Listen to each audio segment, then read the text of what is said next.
Leading FMCG player Marico registered a 7% year-on-year revenue growth at 2,643 crores in Q1 of FY25. The company reported a 4% increase in volume growth, 12% increase in consolidated profit after tax. EBITDA came in at 626 crore with a 9% growth. Marico's oil business made up nearly 34% of the company's domestic revenue, Saffola oils contributing 16% and value-added hair oils contributing 22% of the sales in India. Marico is concentrating on diversification and premiumization with an aim to grow revenue by double digits in FY25. Joining us right now to talk about the company's growth outlook is Marico's CEO and Managing Director, Saugata Gupta. Saugata, thank you very much for joining us. Give us a sense of how Q2 looks like for you right now. Thank you for having me. I think, as we said, that we are expecting gradual improvement in volume growth as we step into the next few quarters. Also, the anniversarization of all our price drops are taking place this quarter. So hopefully, in terms of the revenue growth, will be ahead of volume growth, and we aspire to at least start hitting double-digit revenue growth as we go into the second half. I think there are green shoots in rural. I think the worst is over for rural, and some of the steps which the government has taken, coupled with a more or less satisfactory monsoon, ensures that the rural growth will gradually improve. Inflation is broadly under control, and so therefore, if there are no black swan events, we believe that there would be a slightly better volume growth as we move into the balanced 3 quarters of the year. If we were to seek some estimates from you in terms of the kind of volume growth that you're expecting or targeting, what would your estimate be? It's difficult to give you an exact number, but all I can say is that we would start to aspire for a gradual improvement. If you see, we are seeing some improvement in the FMCG sector in terms of volume growths. And we also expect, if we have delivered a 4 as to a gradual improvement as we move from quarter to quarter in this year. Right.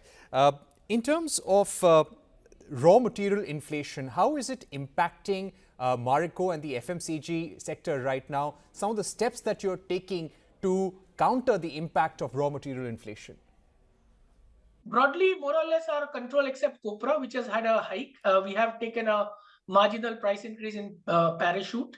Having said that, I think we don't expect any significant inflation as we move into the balance half of the year, and broadly within control. Having said that, I think we peaked as far as our margins are concerned last year, and as long as margins are in, we able to maintain that margin and the bottom line growth is in line with our revenue, we should be happy. Right. So any price increases that you're likely to take across the portfolio that could come in? We have taken some price increases in Parachute around that. So therefore, which will give us, as I said, this year, a kind of a revenue growth which could be higher than our volume growth. And that's why we are reasonably confident that we should be, getting into double-digit revenue growth in the back half of the year. I don't see any significant price increases as of now, unless there are any black swan events with respect to crude or any other material, but I think things seem to be under control. Right. Speaking about your international business, and it's just not just for Marico, but for other companies as well, the global environment is quite volatile right now, both in India's neighborhood and in the Middle East. How do you see all the developments impacting your international business right now? And could there be some impact in Q2? Look at it, I think if you look at from COVID, which is 2020, and then Ukraine happened, I believe black swan events are now embedded as a part of risk management, and therefore we have to be, resilient to face these kind of, factors, geopolitical or otherwise, across the globe. I think fortunately for us, we have a very solid, strong international business. If you see, with a track record of significant profitability growth as well as double-digit revenue growth in most of the quarters in the last 3-4 years. And I also believe and we have coped with these kind of ups and downs in most of the businesses. So, and I strongly believe that, that our resilience is pretty high. So as far as the medium term aspiration of delivering double digit revenue growth as far as the international business is concerned is very much intact. Some of the places where we had issues, I think broadly the businesses have come back on track, and therefore we hardly see any significant impact in this quarter.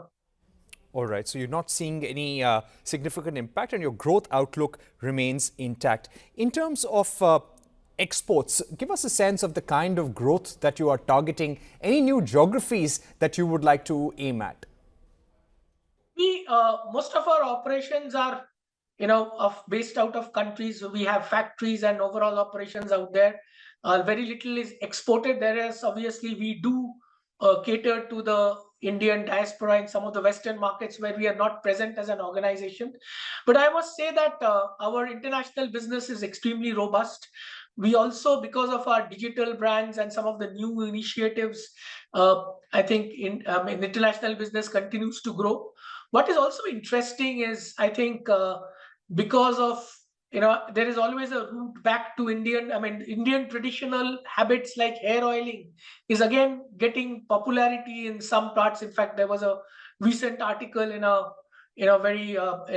of the big Western newspapers about hair oiling as a category. So we are pretty, I think, optimistic about it. Having said that, I think we will restrict ourselves into emerging markets of Asia and Africa, because where we have a right to win, while we will continue to perhaps export some of the some of our products into some of the, whether it's in Far East or whether it's in US and UK and some of the countries of Europe. Right. Now, in terms of deploying additional capacity or investments, which aspects of your business or segments of your business would you like to invest most heavily in FY25? I think we have pretty comfortable capacity. I think obviously we have a significant aspiration in foods, and this is where we are developing.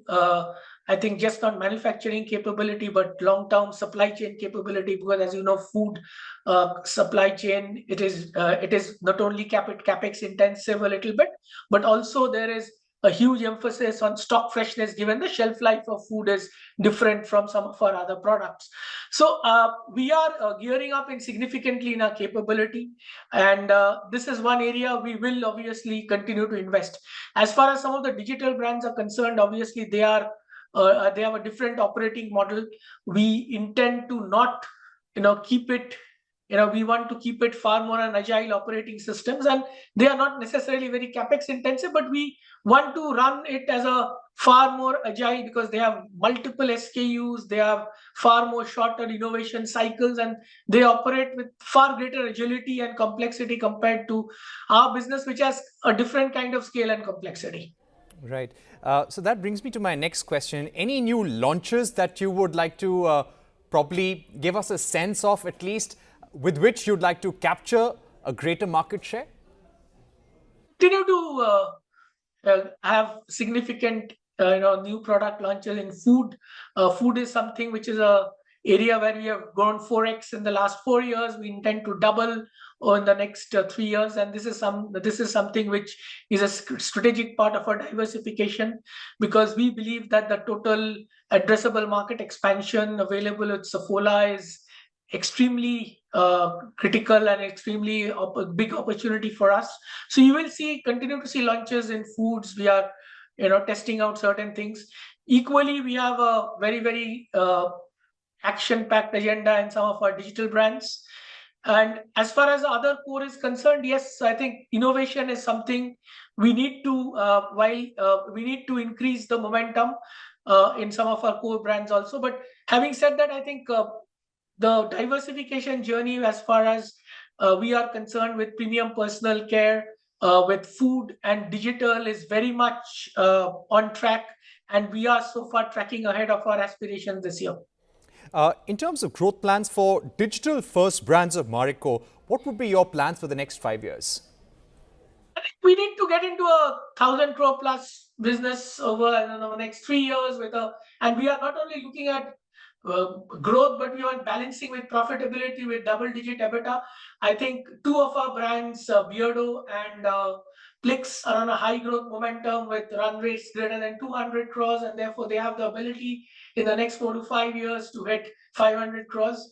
And I think very, very optimistic. And we will continue to look for both organic and inorganic opportunities as far as digital business is concerned.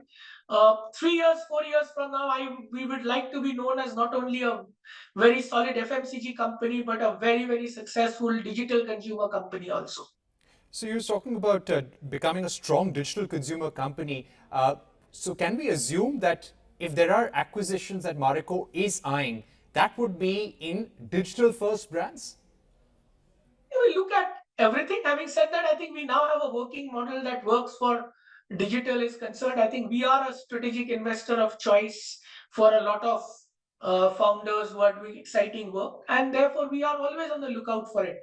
Having said that, if there are opportunities and core opportunities and food opportunities, some of the international markets, yes, we always look at it. But having said that, I think one of the things we believe in is that acquisitions or inorganic growth can't substitute organic growth. It can be best an accelerator and not an escape button for not doing organic growth.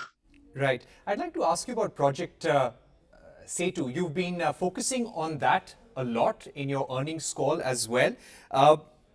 Is there a roadmap for expanding that? And at the same time, we're seeing the rise of quick commerce very significantly in the country. Is that a segment that Marico is considering collaborations in? I think, firstly, I think Project Setu is about improving our direct distribution. I think direct distribution drives main selling, it drives quality of, it drives growth. And there are three areas. I think there are opportunities. One is the semi-urban and rural. Some of the markets we are under-indexed. Secondly, in urban, I think in chemist, cosmetic, and food, which is a part of our diversification strategy, we are under-indexed. So Setu essentially covers that. We plan to open at least 500,000 outlets in the next 3 years. It is self-funded because we are trying to ensure that we drive effectiveness spends. It is also something which will give us growth. We have just started in the last 3-4 months, and we should start Setu driving growth in the second half of the year. We are pretty excited about it, but it requires significant amount of focus and execution excellence. And I believe that yes, there is significant competitiveness at the top ends in the urban, rural distribution or semi-urban distribution, and will become a source of competitive advantage for large-scale FMCG companies. Now, coming to your quick commerce question, yes, I think quick commerce is here to stay, especially in some of the top metros. It is the portfolio is slightly different from quick commerce compared to the other channels. It is slightly more impulse-driven, slightly more food. We are just like we invested ahead of the curve in organized trade, we are investing and ensuring that we have a right portfolio. But as you know, each channel has a role to play. We believe quick commerce has a role to play in terms of premiumization and diversification, especially in food and impulse, some of the impulse categories. And therefore, we are actively partnering with some of the quick commerce players so that we can take part in that growth journey. All right. My final question, Saugata, and that would be about the consumer sentiment right now. You said that you are seeing green shoots in the rural areas in the country. But overall, if we were to ask you to describe the consumer sentiment right now in urban areas versus rural compared to probably the same time last year, how do you see it going into the festive season? It's marginally better, definitely. And I would say it's marginally better if I look at all the indicators, inflation largely under control. We have a decent monsoon.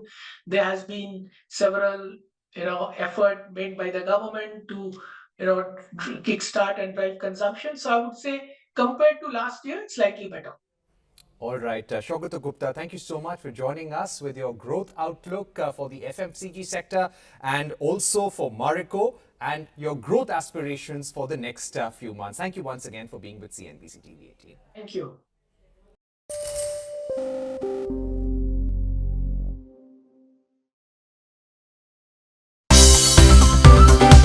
Well, thanks so much for tuning in to CNBC-TV18. Make sure you follow us and stay updated on all our social media platforms.